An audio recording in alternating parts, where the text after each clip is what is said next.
ปัญหาแต่ยังได้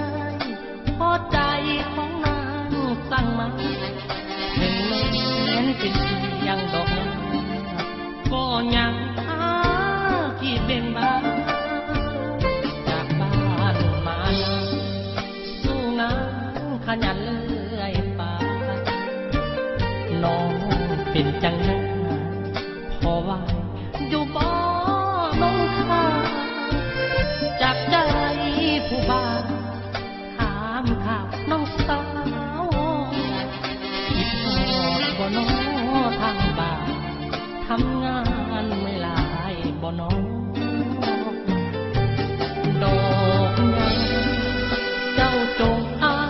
ที่เบ่งบานอยู่ในห้องงานด้วยความหวังตั้งเป็นห่วงควรใจเป็นจังได้กินข้าวแซ่บบ่เงินเดือนพอใช้บ่น้อแม่พ่อทุกคนจมหายิ้มสู้ความจนหน้ามนน้องอย่าหวั่นไหวขอปิดแหงใจเติมไปให้น้องแก้วตาอย่าทำงานเพื่อเงินล่วงเลยเวลาพักผ่อนแต่เด้อน้องลามือหน้าอายสิมาอย่า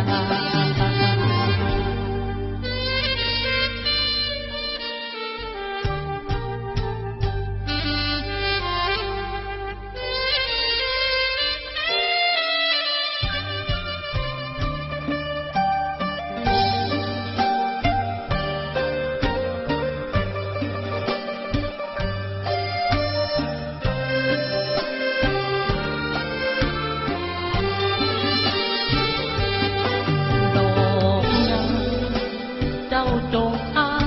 ที่เบ่งบานอยู่ในห้องงานด้วยความหวังตั้งเป็นห่วงหัวใจเป็นจังได้กินข้าวแต่บ่เงินเดือนพอใช้บ่น้อแม่พ่อทุกคนจมหายิ้มสู้ความจนหน้ามนน้องอย่าหวั่นไหวขอเป็นแรงใจเติมไปให้น้องแก้วตาอย่าทำงานเพื่อเงินล่วงเลยเวลาพักผ่อนแต่เด้อน้องลามือหน้าอายสิมาอย่า